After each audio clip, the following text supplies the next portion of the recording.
जय शिवराय। सर्वप्रथम मी सांगू की 2016 पासून आम्ही पाठपुरावा सातत्याने करत होतो। अभिजित बांगर साहेबांना भेटीगाठी आमच्या सतत चालू होत्या। त्यांच्या मार्गदर्शनाखाली पुतळ्याची मंजुरी झाली। त्यानंतर आम्ही जिल्हा अधिकाऱ्याकडे जाऊन मागणी केली। त्याच्यानंतर आम्ही स्वाक्षरी मोहीम घेतली, जे शिवप्रेमी क्ले मॉडेल कसं बनणार याच्याकडे बघितलं। पवार सरांना भेटलो आम्ही अनेक पत्रव्यवहार पालिकेसोबत चालू केले होते।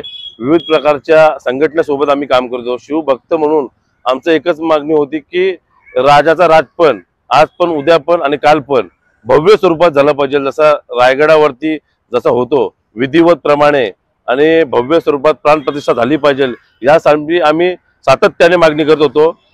एकच म्हणणं होतं की आपण सर्व शिवभक्त भव्य दिव्य स्वरूपामध्ये आणि राजाचा राज पण कसा असतो ते आपण दाखवायचं आहे। हे जगाला समजलं पाहिजे की आपण नेरूळमध्ये कुठल्या उद्देशाने आलं, कुठल्या काय करतात।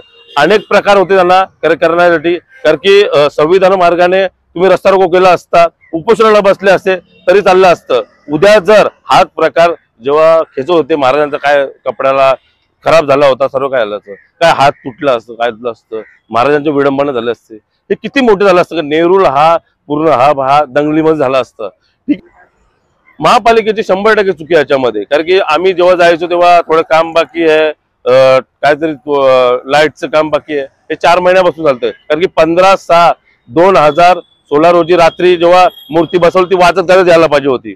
आपण जेव्हा गणरायाला पण आणतो तेव्हा वाजत गाजत आणतो, बसतो, तेव्हा पण ते मोठी चुकी केली, ते असं होता कामा नाही। 100%, कारण की 4 महिने राहिले आहेत। 2 महिन्यापूर्वी माझं बोललो, 2 महिन्यापूर्वी 4 महिन्यापूर्वी 2दा आम्ही ठाकरे साहेब नेरूळमध्ये आले होते। त्यांना माहिती नाही का? मनसे पदाधिकाऱ्यांना माहित नाही का?